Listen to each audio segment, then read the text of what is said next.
Inside New Orleans Sports with Eric Asher is underwritten by... At Villere's Florist, we deliver the magic of flowers 7 days a week to the North Shore and South Shore in the New Orleans area. Whether it's for birthday parties, baby celebrations, Villere's provides colorful floral displays for all. With a store full of fresh-cut flowers, exotic tropical flowers, orchids, roses, and even fruit baskets, our goal is to make your vision a reality. Villere's Florist, proudly serving Louisiana since 1969. Dave Miette Insurance Agency. Auto, home, flood, business, 504-556-0809. Dave Miette, INSagency.com. C&C Drugs is a family-owned pharmacy that's been serving Southeast Louisiana for over 50 years. Whether you need help taking care of an elderly family member, a growing child, or even a pet, C&C provides patient-centered care for your entire family. C&C Drugs, large enough to serve you, small enough to know you. Locations in Mandeville and Araby.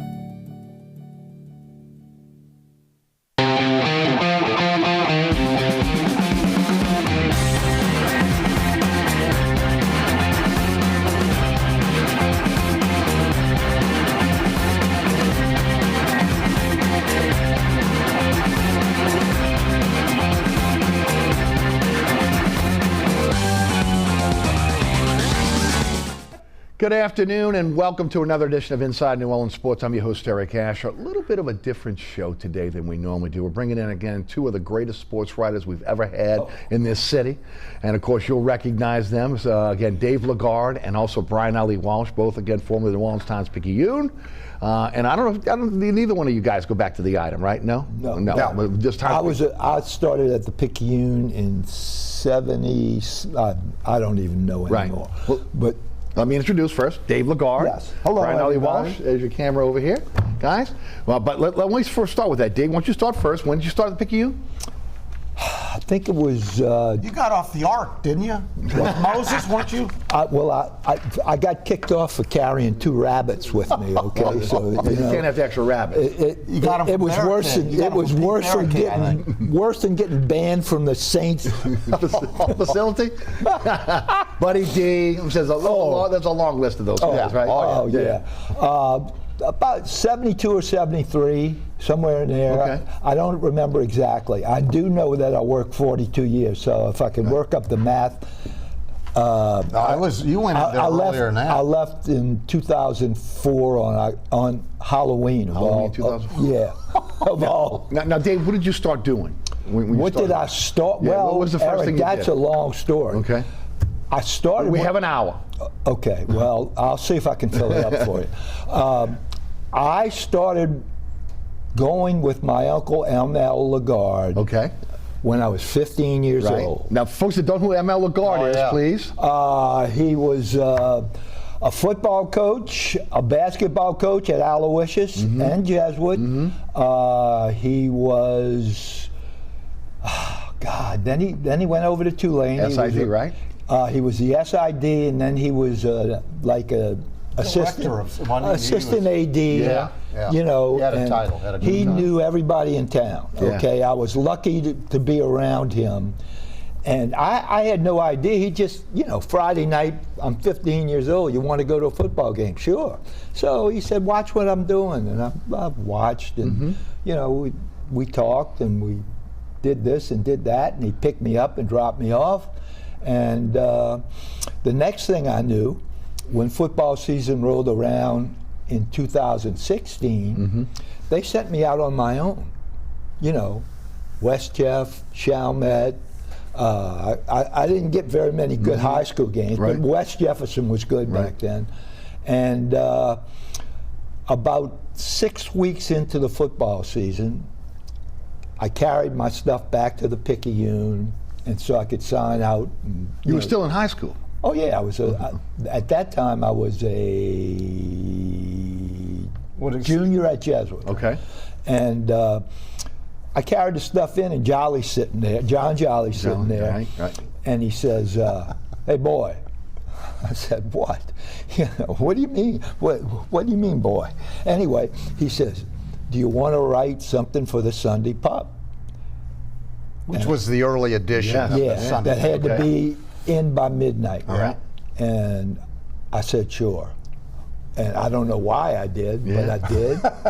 And I wrote it, and they were happy with it. Okay. So, boom, that was like me germinating or something, because they kept, until I got out of Loyola, they kept giving me stuff that was more important and more important. I won their trust, right, I suppose. Right. And then, you know, they needed a golf writer, and I didn't know what I was going to do. And Will came. Will Pennicky. Will Pennicky, right? Yeah, Will Pennicky came and got me and said, come on, come work with us. Right. And I said, well, let me think about that, Will. And he said, why? I said, I don't like Bob Rossler. Right. You know, sorry, Bob, I know you're in the grave. But I did. I saw it as a pretty damn good, pretty good opportunity. And so it started from there. And you know, the golf beat at that time wasn't much in the city. We had the tournament. It was New Orleans Open back then? Yes. Right. And that was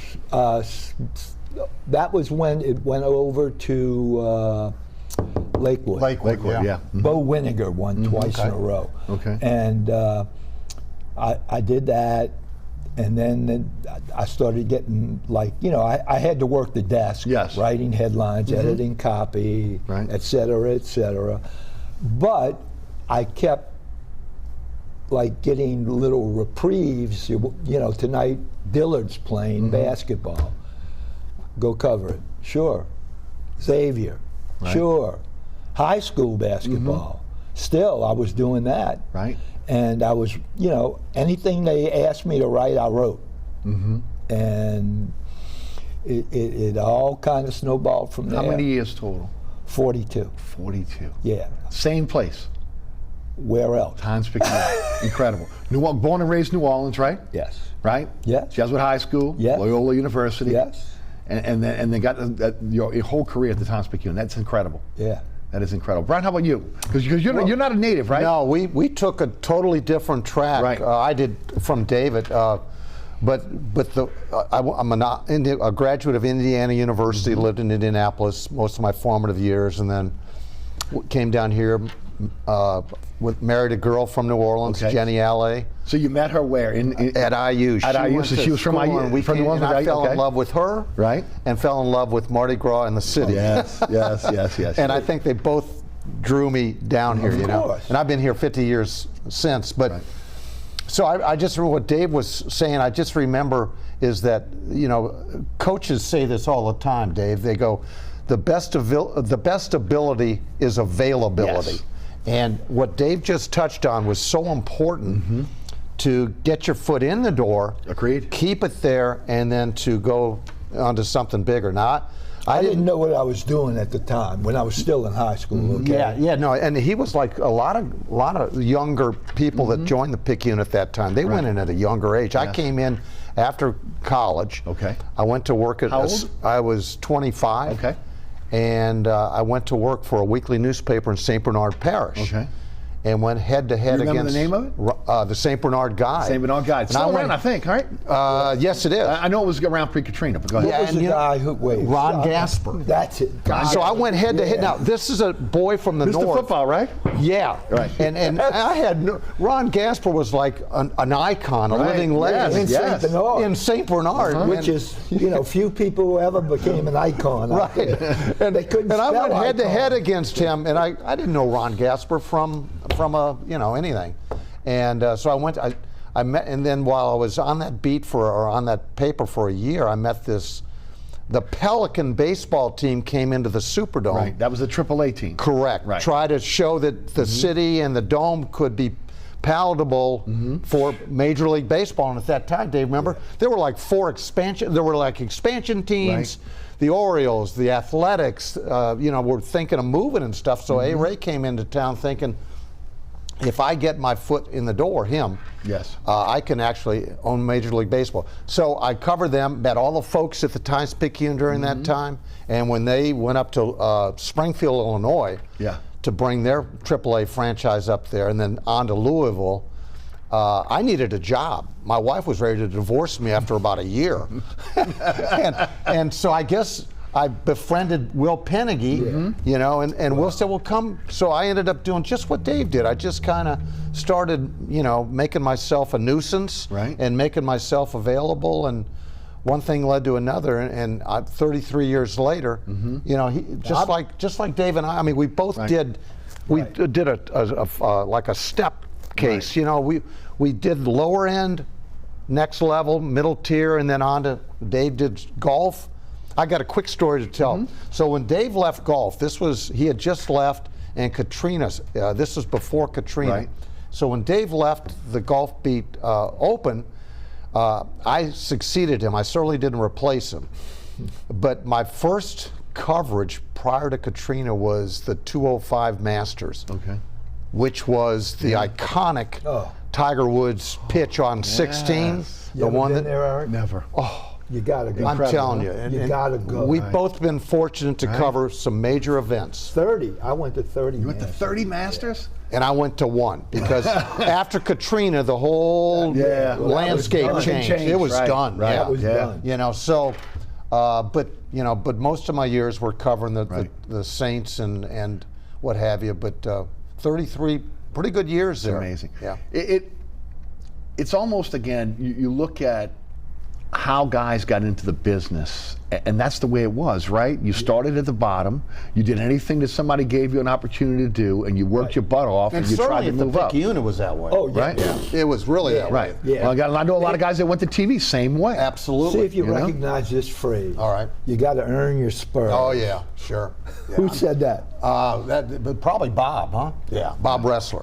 Oh, yeah. You know. Yeah, I went to grammar school with his son. Oh, I know Toby real well. Good guy. Now Bob was a mentor of mine, and I love the man. Okay, I know other people had feelings about him, but he was always good to me. In fact, he kept me involved with the Picayune when there were times I wanted to leave for whatever. Right. And he said, hang around. Good things are going to happen. And sure enough, you know, they did.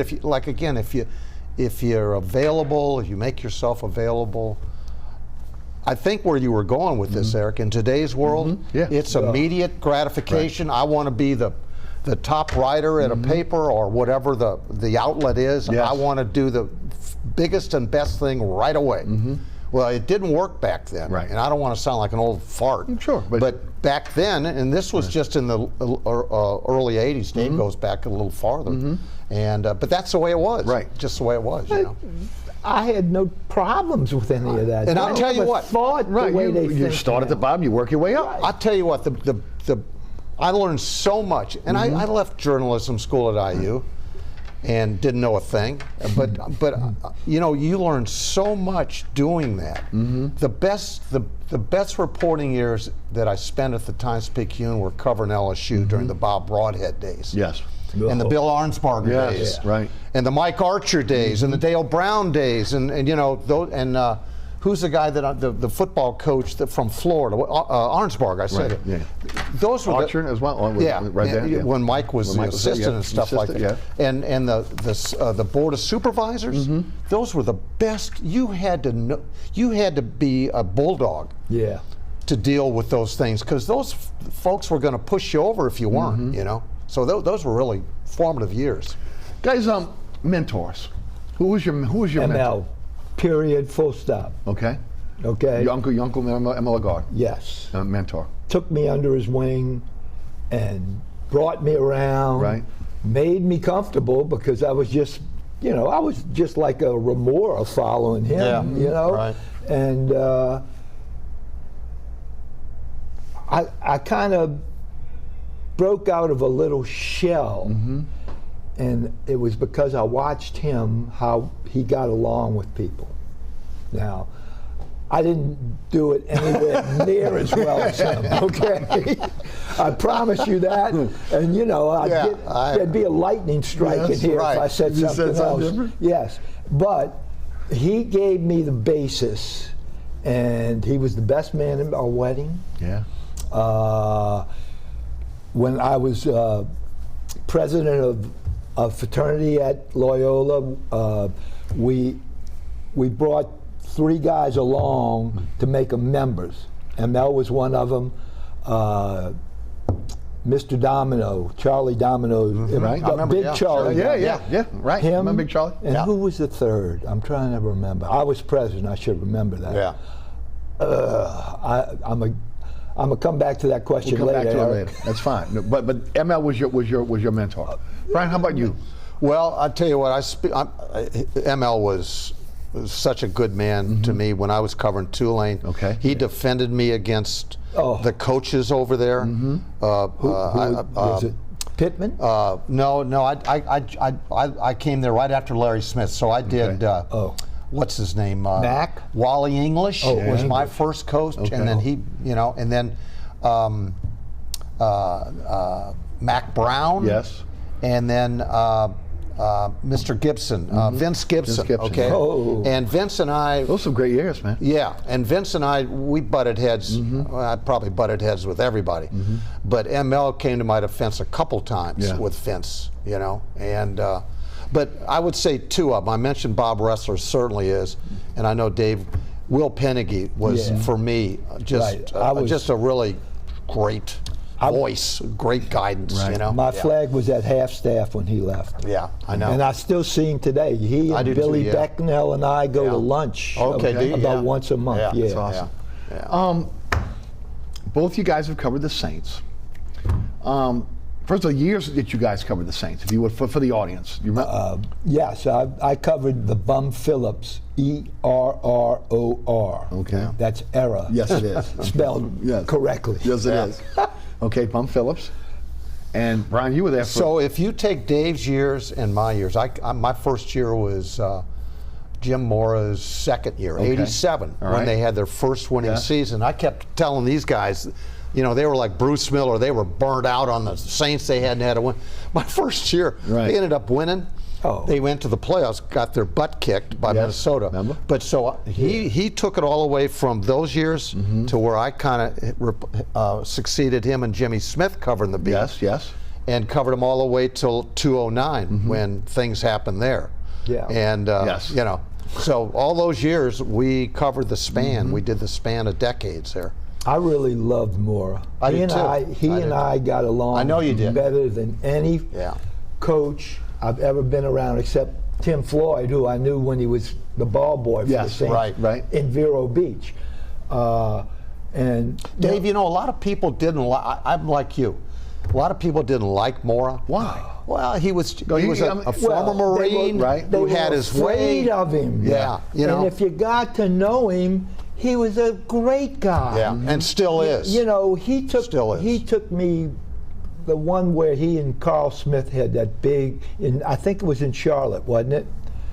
And Steve Sidwell. When those guys, and everybody else went inside the locker room. I remember that, David. And I stayed out there. I don't know why. Preface the story. All right, go, Dave. Go, Dave. This was the middle of the 95, 96 season. Okay. Go ahead.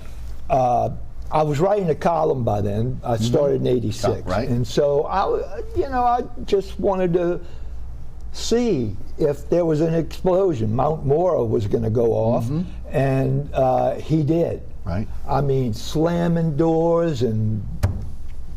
What was the column about? Well, no, it wasn't about the column. It was before the column. In other words, this was post game when this eruption. Yeah. Okay, they had it up. They got their butt handed to them by Carolina. So I heard all this stuff. Okay. And I waited out there till he came out, and I said, Jim, between you and I heard the commotion. You could hear it. And he said, well, what are you going to do about it? I said, well, I'm going to write it. I'm sort of, if I heard it, I'm not making anything up, and I'm not meaning to hurt you or Carl Smith, but I'm going to write it, and I wrote it, and he never said another word about it. Never. No. He had reached the end of his line at that point. And I remember Dave approaching me after the game in the hallway going, did you hear all that? I go, yeah. Now, he's a columnist, so he handles all that. I was just doing game and reporting stuff, right? And I remember talking to our boss that night, Tim Ellerby at the time, I think it was. Probably. And so he heard all of the. Was it? It might have been Tom. Oh, Tom Lindley? Yeah. Who was the best guy we had running the Yeah, I agree. Anyway. So he goes, and you know, on WWL post game, they were, you know, they'd heard all of this stuff, and they goes, you know, blah blah. I remember he asked me, he said, well, so what do you think? I go, listen, he's a Marine. He ain't quitting in midstream. No. 2 days later, he's got a, you know, he's resigning. Yes. Yep. And they named Rick Venturi to run this ship after that, you know. And that was the end of that. And that was the end of that era. It was the end of that era. Yep. Some memories. Give me players or training camp memories that you guys had with the Saints, because again at that time the media that you can talk about, right? As you can talk about. So some memories that maybe some stories there. And if you would preface the time. Years, My best memory of Vero Beach. Okay. I was friends with Manning and Kingray and Scott. Right. And So that's Archie Manning, Rick Kingray, former Tulane linebacker, and Bobby Scott, the backup quarterback. Right. Good memory. And Derlin Moore. Right, Derlin Moore. So, you know, those guys would always keep me abreast when I was covering. And at Vero Beach, somebody caught an armadillo. Okay. And wide receiver, God. See, my memory's not as good as it used to be, nor am I. But anyway, they put it under a wastebasket in his room. You know, the wastebasket was on it, and he couldn't get out. And Jubilee Dunbar. Okay. Yes, remember the name. He went into his room, and within 10 seconds, he came out screaming, "There's a dilly in my room! There's a dilly in my room!" And I swear, I almost hemorrhaged laughing. And it was God, it was funny. You know, there wasn't many other stories because Hank Stram was kind of a little general. He didn't want you couldn't talk to the assistant coaches, which even then I knew shouldn't, you know, it was not right. Yeah. Let's see, what else? I can remember you. Oh, go ahead, what? Dave, remember when one of Bum's last years, didn't he trade away his old draft to go to the track? He did. No, play golf. Or play golf, okay. Ricky Williams. Yeah, and Ricky Williams with Ditka. That was another one. That was another Well, one. no, but Bum drafted him. Yeah, absolutely. No. No. I'm sorry. It's okay. It was Dick. But again, he did what Brian said is right. It was, He gave away the whole draft. The whole draft, the whole back of the draft. Said, you don't think anybody can make the team. So, you know, I went from Mora, who was a straight shooter. Yes. Yeah. Okay. I mean, if you didn't like it, doesn't matter. He was still a straight shooter. Then I went to Ditka, and they had brought Billy Kaharick brought him out of retirement essentially. Goofy. Remember Dick Stanville? Yeah. Goofy. Dick was already 3 years into drawing Social Security. Yes. From or whatever, and so anyway, Mike was one of these guys. I got him at the very end of his coaching career. In fact, he came back, as I said, and so. But he was a straight shooter. Yeah. He always told me, but he was hard to cover because he not only was, you know, a name in New Orleans, right? But he was a name everywhere else in this country. Yes. He had a radio show every Monday or Tuesday up in Chicago. So I had to monitor a lot of different, you know, outlets to cover this guy because he never made himself available. Right. But so I spent 13 years of my life up in La Crosse, Wisconsin, because I went up to every training camp up there, and they went up there for I think it was 12 or 13, and it boils down to about 30 days at camp, a year of your time. Yeah. And there was one time, and actually Mike and I got along okay, and Dave, you can help me with what's the Cuban cigar that was? It's a real popular one that.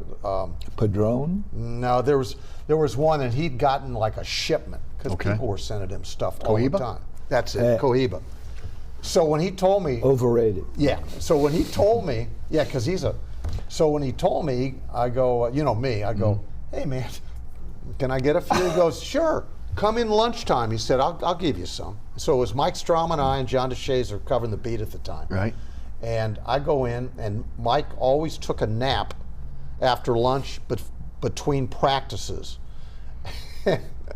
So I went and knocked on his door in the dorm, and Mike, and nobody answered. Mike goes, man, don't go in. I said, no. Mike said, come on in. And I went in. You helped yourself. And there's Ditka on a recliner, and he's got white towels from toe to face over him, like a mummy, right? And I go, hey, Mike, no answer. Mike, no answer. And CPR. And I really thought, God, I hope he's okay. And so anyway, I went and helped myself to about 5 or 6 Cohibas. Right. And I go, thanks, Mike. And I walked out. He never. So after practice or whenever I saw him next, he goes, did you get as many as you wanted? I go, yes, sir, I did. Oh, but I mean, like Dave, I mean, there's just a lot of stories that, and mostly good, you know. So. How was it covering the team back then? At that point, I didn't have to go to practice unless I was working on something. Right. And what was it easy to deal with the players, the coaches? By that time, it was.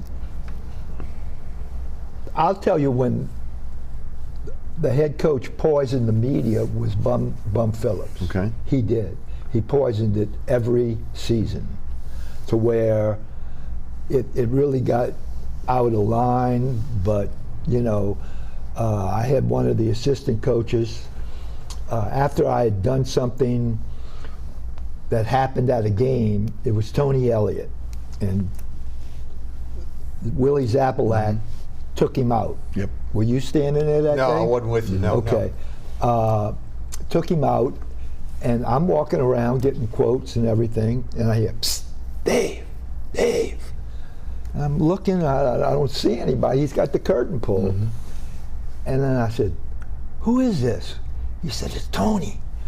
And so I went, not only did I go, I went to his locker, but he pulled me inside and pulled the curtain, okay? Right. And he said, Zappalak just told me that he's gonna cut me. So, you know, what do you do with that? Right. You write it. Yes. Coming from, you know, and I didn't know where to go to get Zappalak at that time. So there's 5 paragraphs or something, and Zappalak comes off the field and starts threatening me like, you know, Legarde, after the season's over, I'm gonna come to your house and beat the shit out of you. And all the players are, go on, Zap. Go. I can remember Dave Waymer. Oh yeah. You know, Toast. Toast. Yeah. We call him. And I said at that point, Willie, if we're going to do this, let's do it now. That was the end of it. And that was Tony Elliott, the old nose tackle. Yes. That was with the same. How about you? Well, I'm going to advance from Dave. You know, when we were covering the beat, the Picayune, it was really just the main newspaper writers. Okay. It wasn't the mass or the mass forces like it is now. Right. You know, where you've got podcasts, radio and, radio, and everybody, right? Oh. So it was essentially. And it was essentially the newspaper writers. Okay. Now, they could be from Baton Rouge or whatever, but they would come in once. But it was generally the Times-Picayune people that covered the Saints. Yeah, we were familiar faces. And what the good thing about it and I say back then, but it even went into the early 2000s and stuff, is that you could form relationships with players and front office. Okay, you could actually.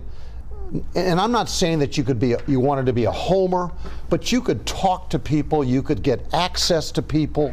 There wasn't this trepidation. Closed door. And you want to use the word transparent. It was more transparent, but it was easier to do your job because you could talk to people. Now, it's like they put, you've got to have a great reason and be okayed by front office people. It's tough to get to know people. Right. Okay, the people that you cover. And that helps you do your job better when you know the people that you're dealing with, like Dave was talking about, you know. They trust you. Well, when management and coaches put that distrust out to their players or even threaten them, okay, well then it changes the whole demeanor, the whole dynamic of how you do your job. And that's what's really changed, in my opinion, over the years. Brian Allee-Walsh, Dave Legarde, former Times-Picayune writers with us on the program today. We're going to take a quick break here from our underwriters. We come back, we'll talk a little bit about LSU, Tulane. Again, we'll talk about professional basketball here in New Orleans. And both these guys covered the golf beat here in New Orleans. We'll talk about that as well. You're watching Inside New Orleans Sports. I'm your host, Eric Asher. Stay tuned.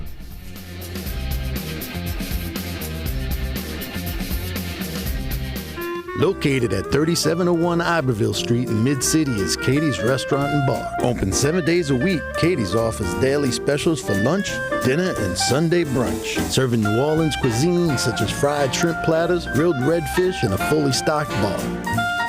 And don't forget about our expanded event seating and local entertainment. Featured on the Best of Food Network's diners, drive-ins, and dives, Katie's Restaurant and Bar. Burkhart's Air Conditioning, Heating, and Refrigeration has been family-owned and operated since 1989. Burkhart has energy-efficient solutions and offers brands such as Mitsubishi ductless AC units and Amana, the only manufacturer with a lifetime unit replacement warranty. Burkhart's offers maintenance bundle packages that include servicing your AC, generator, and tankless water heater. For more information on the services Burkhart's provides, visit acpromise.com. Burkhart's Air Conditioning, Heating, and Refrigeration, providing comfort for life. Welcome back to Inside New Orleans Sports. I'm your host, Eric Asher. On our program today, Brian Allee-Walsh, Dave Legarde, former Times-Picayune sports writers. All right, guys, LSU. So much to talk about LSU. Brian, we'll start with you. Your beat at LSU was what years, and just some memories of LSU. So I covered, my first years were covering Dale Brown. So it would have been 81, 82. Man, those were they were great years. Great years. You know, when John Williams was there, and all, and then I covered football from 83, 84, 85, and then I did baseball when Skip Burtman first broke on the scene. And just to, so that would have been 85, 86, 87. I went to his first couple of World Series trips to Omaha and stuff like that. So let me tell you a quick trip, or a quick story, just to show you where baseball was at LSU back in those days. So, I mean, we literally sent probably stringers to cover LSU baseball, and it had to be a Tulane game. If people don't know what a stringer is. A stringer is a guy that's the independent writer. Yes. And that, you know, he was just making a buck like we all were at that time, and you make yourself available, and you go, you know, and then they sent me up to Baton Rouge to cover I think it was LSU Tulane or LSU UNO. Those were the only LSU games that we went to baseball. Okay. We went to cover. So I was the last one in old Alex Box Stadium, and the head coach at the time, I believe his name was Jim Miller, and he was an offensive line coach for the Tiger football team. He was the head baseball coach. And I'm the last one in the stadium pecking away my hunt and peck, getting ready to send the story by carrier pigeon, I believe. And Jim comes by and he goes, how long are you going to be, Brian? I go, oh, not much longer, but look, Jim, look, I'm the last one. He goes, no, I have to stay and lock the gate. The head coach. The head coach. Frickin' baseball coach at LSU. And now we, you know, and now we, you know, now you know what the program is. And that was just in the mid '80s. And I think Jack LeMay might have replaced him, remember? And then Skip replaced Jack, or it was one of those kind of things. But so those were the years, say 81, 87, I think. Baseball, all of it. You know, we covered it all. A story or a memory that again, that you think the audience might enjoy? I'll go to, well, good God, the Dale Brown. Okay, well, there are a bunch of them, Eric, but the one that comes right to mind might have been the '86 SEC tournament in Atlanta. Yeah. And he brought a good team there, but they weren't picked to win it. Right. You know, and I don't even know if they had an NCAA berth at hand. But so he went there, and Dale had the freak defense. Yes. And he went through this sleep deprivation. I learned what the word somnambulance meant. Okay, it's a person who it's a person I think who's sleep deprived. Okay, he never went to sleep the entire tournament. Now we're talking, because they had to go from like one of the last seeds. They won like 4 or 5 nights in a row, and they ended up winning a berth. And I think in '86, Dave, correct me if I'm wrong, didn't they go to the Final Four? I think it was. Yep. You know, I think it was that the year they went to Dallas. They beat Memphis and Kentucky. That was it. That was it. At home in Baton Rouge. And so I remember one night, and this was when Sam King was a columnist for the Baton Rouge Advocate. Yes. And he was a nut. He was a crazy, certifiable nut, but a great guy. And so he and Dale got up in Dale's bedroom one night, and it was like it might have been either the quarterfinal night or the semifinal night, and they started calling people up in the hotel, because that's where the media was hooked up, in the hotel with the team. And he started calling up, and he started doing voices. So I got him, and he goes, "This is Dale. Is this Brian Allee-Walsh?" And I said, "Yeah." It was like 4 in the morning. And he goes, "Are you asleep?" And I go, "Yeah." And something gave him away. I go, "Oh my God, Dale." He goes, "Yes." And then he hung up, and they were doing that to media all around the hotel, just waking him up. And he went and won the damn thing. I think they beat Alabama in the championship, and they went on to in the NCAA's. But there's many stories like that. How about you, Dave? Dale Brown stories? Or LSU story? How about Shaq's story? Okay, yeah. I don't know why I was sent to do something on LSU, but they played the late in Nashville, the tournament. Yes. And it was a late game, and I had to write a column.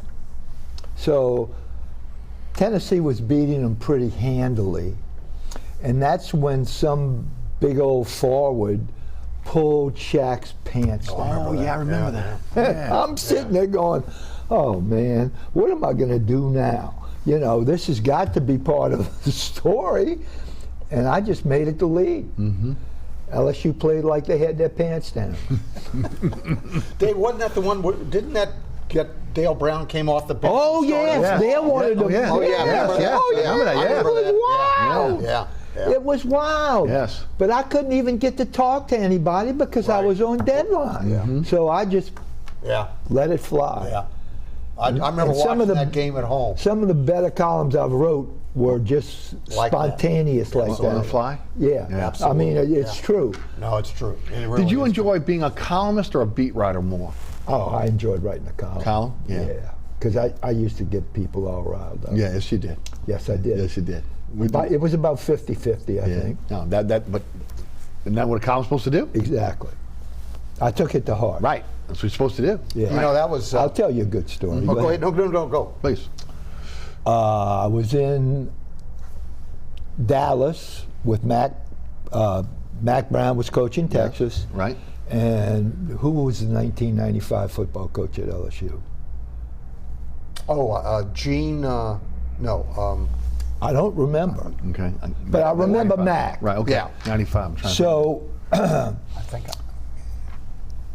This has nothing to do with LSU, but I came back to my room the Friday before the bowl on, I think it was the next day, and I opened up my emails, and in it was a letter from a guy, email from a guy who started off with the great salutation of, "Dave Legarde, you're a piece of trash."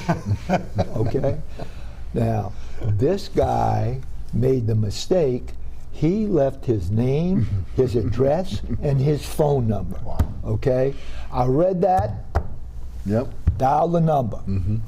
And I don't remember the guy's name, but I said, "Mr. So-and-so, have you ever met Dave Legarde?" He said, "No." I said, "Well, I understand you really think he's a piece of trash. Is that correct?" And then he started stuttering. And I said, "You know, that just wasn't, that was just in such bad taste. You know, if you met me and you could have gotten the opinion that I was a piece of trash. I would have accepted that. So I come back to the paper on Monday, and I get called into Amos's office. The guy called Amos. Called the publisher. Said I was harassing him. And I said, now wait a minute. You know, if I harassed him, I felt like I was just standing up for myself. You know, that it just hit me in a very bad way, and I didn't like it, so I told the guy I didn't like it. And that was when, remember, we had to answer all the emails we got? Yeah. Well, I'm sitting there, and the last thing Amos told me was, Dave, don't answer anymore. Good advice. That's great advice. Great advice. That's a good story. That is a good story. Don't answer any more emails. Guys, how about Tulane? Stories? Again, I know you covered Tulane for a long time. Dave, you wrote columns about Tulane for a long time. Mostly. Yes. But I did cover them too. Okay. I covered them, when Larry Smith was the coach, they trained at St. Paul's of all places. Right. That, and let's see, what else? I love covering Perry Clark. Mel took him under his wing, and then all of a sudden I'm involved in it. And, you know, we're great friends, and he did such a great job there. He did. You know, and he's still doing games on television. Oh, yeah, he's still broadcasting games. So I got this one story. So this was Vince Gibson had come there. I want to say, Dave, 82, 83. I think he came in. And he ended up beating LSU 2 out of 3 times. I mean, he was a killer. You know. And one of them was a blowout. Yeah. Oh, remember? It was 48-7. And Vince, I'll never forget. Vince Manella was kicking an extra point for Tulane when it was like 41. Yeah. And it was a fake extra point. And they scored a touchdown on the pass. Yes. Oh my God! But anyway, so it was LSU week. And it was when they were in the Monk Simon tin can that served as the athletic department, right? It was a 2-story tin can. And I went to go potty in the men's room. And as I stepped up to the urinal, I looked in there, and there was a picture of an LSU football player. And then each urinal, there was a picture of LSU football players. So I think I went above the picture, but it may have trickled down, so to speak. So afterwards, I come out, and I asked Vince about it, and Vince goes, he didn't even let it get out of my mouth, and he goes, in his drawl, that drawl of his, Allee-Walsh, you better not write about that. Now, you write about that, you're gone. I go, I ain't writing about it. Because there was this, you know, whatever you see in here stays in here kind of thing. And I said, I wasn't writing about it. But it was, and they beat them. Right. They went up there, and I was a Tulane water boy back in the early mid-70s. Okay. That was happening back then. I'm sure Charlie McClendon's pictures in the urinal. Right. So that must have been a tradition. Yeah. But what was it like covering Tulane back then? It was tough. It was tough because you were the lone sombrero there. Right. Yeah. I mean, there wasn't anybody else. There really wasn't anybody else. So if you ever crossed over that line, you were going to pay for it. And I remember that Vince approached Bob Ressler at the time, and they were tight at a moment in the 80s. And so Bob came to me. And this was one of a few times that I had words with him, and he said, "Look, maybe you could take a little bit easy on Vince." And I go, Bobby boy. "Man," I said, "you know what? I remember I just said I'm just doing my job. Okay, I'm not picking on him. I'm not, you know. If you remember his first year." He took a team that Larry had given to him. He went up and played in the Liberty Bowl in Memphis, and Oklahoma spanked him. It was like it was 6 or 7 touchdowns. I mean, that was when Marty Wetzel was on that team and stuff. They killed him. That played for the Jets. They ended up killing him. He was a piece of work. Yeah. There were sometimes I understand. Again, I'm gonna, he was a buddy. He was a friend. Yeah. But that's okay. You just say those things and you move on and stuff like that. So. Yeah. Basketball. You remember the Jazz? Of course. Okay. Well, they had a 50th anniversary dinner here about 2 weeks ago. Oh, really? Okay. And I got invited. Wow. Oh, well, really? I was always pretty good friends with Mendelssohn. Okay. Right. Rich Kelly has been a friend since his days here. Right. I got really involved with him and his family. They live in just below San Francisco. Okay. And then Aaron James, Nate Williams. Yes. All of them, man. It's so good to see. It was really interesting how they interacted with each other like it was a brotherhood. Yeah. Right. I'm serious. Yes. Yeah. Even after all these years. Even after all these years. Ron, the Honeybee Behagan, Paul Griffin. Yes. What great names. Jim McElroy Yeah. was not there because he had to have some kind of an operation. And, but mostly it was tremendous. Right. And see, that goes back to in that time. Right. He formed these relationships because you could. Yes. Right. Okay, because you could, and it makes such a difference, In doing your job, right? In Yeah. doing And it's not about getting inside information, but it's the ability to be able to converse with that player, right? Right. But there was one thing that I knew, that most of the players I talked to trusted me, which I told them whenever we started, look, if you want to go off the record, go off the record. Nobody's going to read it or hear it or anything, and it's just not going to happen. Right. And it takes a while to gain that trust, and that's why, that's why today's administrators in all sports, they prevent that from happening, because it's just natural that you form a bondship with people when you see them every day, right? And of course. you do. And Dave hit a key word, is trust. If you don't have that trust, you're not going to be able to do the good job that you want to be able to do. Right. I got a good story about that, which when it happened shocked me. Okay. You remember Brock giving us nothing but guff All the time. all the time. All the time. Stan Brock. Excuse me. Stan Brock. Yeah. Tackle. Yes. Army coach. Absolutely. Yeah. And A great Saints player. Yes, he was. Really, absolutely. And I was still working, and a call came into the sports department and said, Dave, there's some guy on the phone for you. And I said, okay. And I picked up the phone. He said, Dave Legarde? I said, yes. He said, this is Stan Brock. I said, hi, Stan, how are you? You doing well? And he said, listen, for all the stuff that you took like a man from me, I want you to forget about that, and I'm retiring, and I want you to write the story. Wow. Wow. Yeah. Really? That's a good sign there. Great That's sign. a great Yeah. sign. Yeah. And that happens. Right. And how did that make you feel? Oh, on top of the world. Yeah, it had to be, right? I mean, that was... Because you guys were kind of adversaries. Oh, yeah. Right. Oh, that was bum. Right. Bum, just God. Okay, I got another bump story for you. Saints played in Tampa, and they were lucky to get out of the game. The offense was terrible. The defense was really good. Yeah. At the end of the game, Stabler took 2 knees.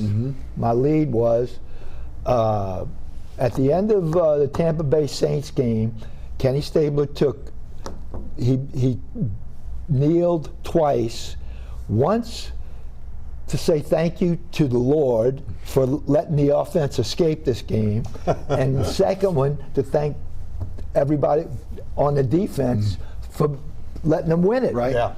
Bum called me in. Les East was waiting to go in, talk to Bum, and he came. We went into the office. I didn't even have a chance to sit down when Bum said, God, Dave, you trying to rip my team apart? I said, Bum, what do you mean? He said, you know, you're talking about offense being bad and the defense being good. What was it, Bum? Were they bad? You want to admit it? You don't have to admit it. Everybody who watched knows it. And the defense saved your behind. And, you know, I said, are you done with me? And I said, I'm out of here. Right. Yeah. You know, you talk about stories and the Saints particularly. Remember 1990 when Bobby Hebert held out? Yes. Okay. He wanted $1.2 million, if you can believe it. Yes. Yeah, thanks. And that was in the year earlier. They benched him essentially for the last 3 games, right? And they started John Forcade, and John Forcade rolled through the last 3 of them. Well, that was the replacements, right? No, that was the end of the season. After. Okay, that was after the replacement. Okay. 87 was the strike season. Right. All right. So, but that was John's. So we knew, the people that followed the team knew what was going on. I mean, this was Jim Finks was the general manager, and he was tough as nails and stuff. And he was thinking in the off season, he knew exactly what Bobby and his agent were going to push for. And so they were out of it. Yeah, and I remember. so he benched him and started John, and John, like I said, rolled through it. They ended up signing John to a 2-year, $800,000 contract, maybe $850. It was like $400, $450, 2 years. And I remember out at Saints camp, they had just given John his signing bonus, and Forcade comes over to the PR department. John, I love John. John was waving the signing bonus check. Look what I got, like this, okay? So that was wonderful. So then Bobby holds out, and he ends up, sitting out the whole year. Whole season. The whole cost him the playoffs that year. And it forced the trade to go get Steve Walsh in Dallas, if you remember, like a 1-2-3. 1-2-3. 1-2-3, Buddy used to say. And I mean, that changed the whole course of the franchise. And then Bobby left to go to, where did he go? Atlanta. Right. And I mean, that was one of those. Yeah, should have never happened. Should have never happened. And to this day, Jim never really, because I asked him, I said, do you ever regret that? He goes, no, not a bit. Well, he was protected. The fan base regretted it. Oh, absolutely. Believe me. Yeah. Guys, I want to get to UNO, because again, you talked about Tim Floyd. Any memories of UNO, the great years there as far as basketball, baseball? I mean, again. Yeah. Tick Price and Tim Floyd. Yes. Top notch. Absolutely. Top notch basketball coaches. Tim knew where to find some of the outlaws that he signed. Yes. Tim, if you're listening. And he and I were really close. I got all, if there was anything, I got it. He was a great guy. Yes, he still is. He still is. And,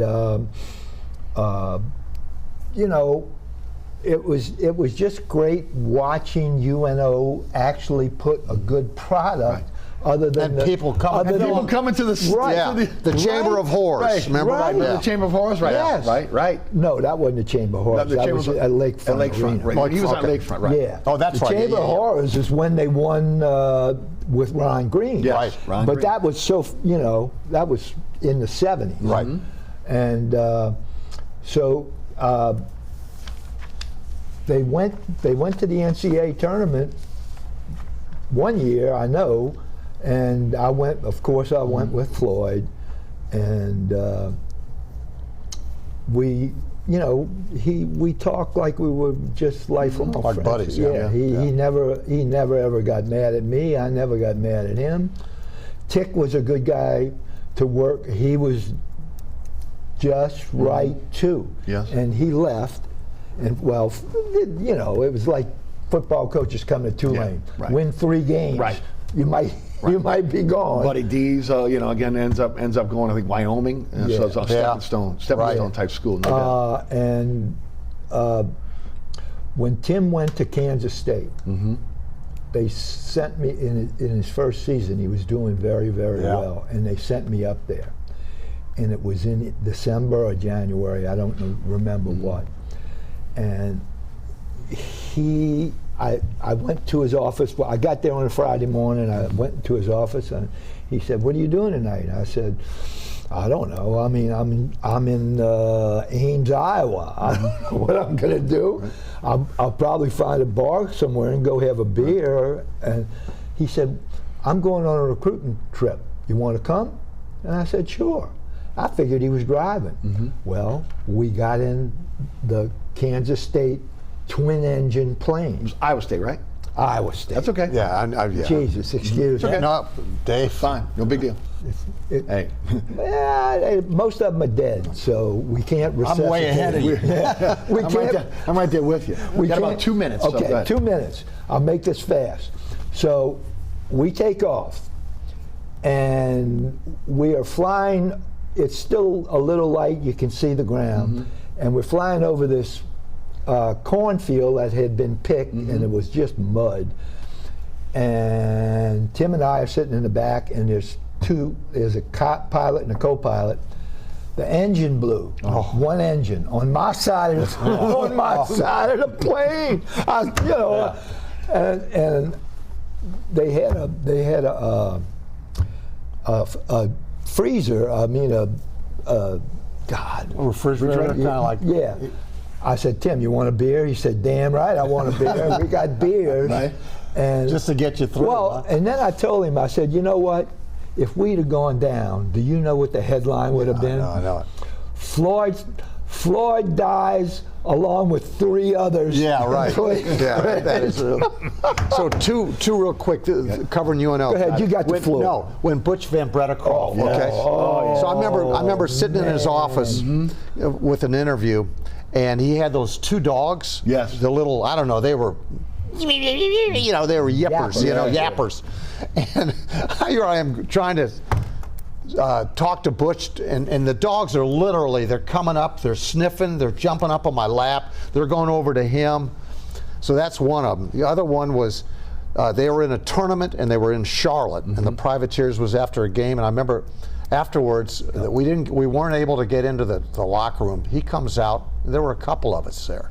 He comes out with a 6-pack cans of beer, and his hand was inside the little plastic wrappings and stuff. Right. He'd pop me. Want one? No, thanks, Butch. I gotta try and get some here. He goes, glug glug glug. Yeah, I tell you what, man. You know what? Whatever. He finished at least one into his second during that thing. And then one real final thing. Mark Schlesinger. Yeah. Okay, the current coach is leaving. Yeah. Great coach. And really? Yeah, he's going to Indiana State as associate head coach. Wow. Going back home. Yep. Well, Indiana State was really good this year. Absolutely. He'll be in the NC2As next year. Yep. But anyway, Mark's a great guy. Yes. They're going to miss him, and he's a wonderful man, him and Tony, his wife. No doubt. You two guys are wonderful men as well. I grew up, again, reading you guys, and even in my adult years, loving what both you guys done. We have become friends over the years. Absolutely. And of course, my first time meeting you, but again, this has been an honor to have both. And you know what? I grew up reading him, too. I was just knee-high. Just knee-high. Well, thanks so much for your time today. Honestly, I appreciate each and every one of you. And, all right, boss. It was fun. It really was. I enjoyed the hell out of it. And I'd do it again with him again. All right, we'll try. We'll make that a date. Whenever you want. Thanks so much for tuning in. Remember, there's so many ways to catch our program now. All you got to do is, again, check us out on the WLAE-TV YouTube page.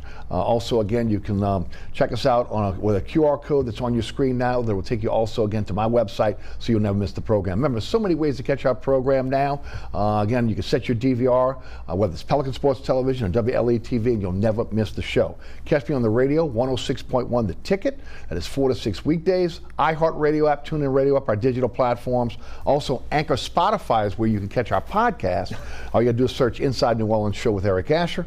And, of course, I want to thank the underwriters who make the show possible. Please support our underwriters. And, of course, the folks here at WLAE-TV who produce our program. Ron Yeager, Jim Dotson, Danielle Wick, Alex Chacon, and, of course, the best director on the planet, William Hill.